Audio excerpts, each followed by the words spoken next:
All right, so we're continuing the video devotional on First Peter, and I'm doing the section First Peter chapter 3, verses 8 through 12. So I'll just go ahead and get into it.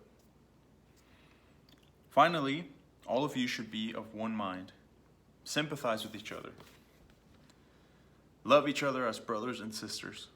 Be tender-hearted and keep a humble attitude.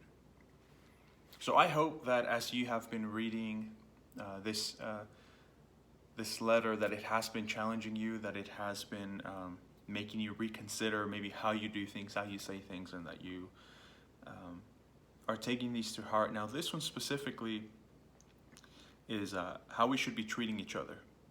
How we should be treating each other. And this section, this short section, is very straightforward, but I think we might miss it sometimes. I think we might take it for granted and say, yeah, I know, I have to be nice, I have to do this, yeah. But no, really, take some time and think about these things. Are we doing these things?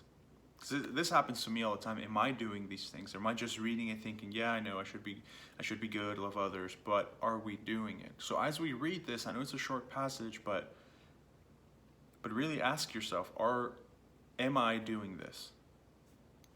So I'm going to start all over. And I want you to think, every time I read a section, a command that we're supposed to do, am I doing this? All of you should be of one mind.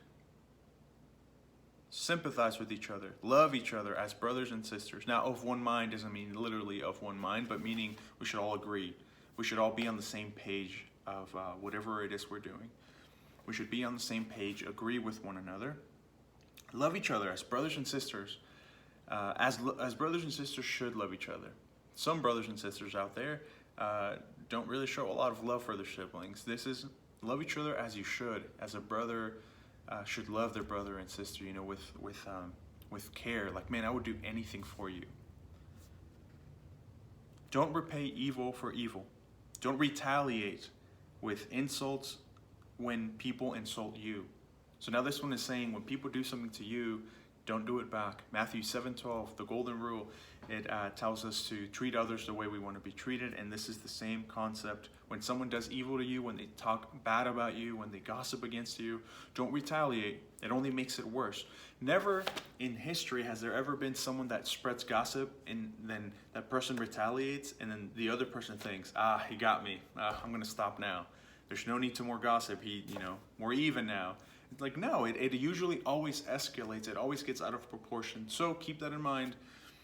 There's no point in retaliating. It doesn't get you anywhere. Okay? Instead, pay them back with the blessing. That is what God has called you to do. He will grant you His blessing. So instead, when people treat you poorly, you're supposed to treat them with the blessing, with kindness, with goodness. I know it's cliche, but what would Jesus do? Really, what would Jesus do in the situation? What did Jesus do when people talked bad about Him, when they said things about Him?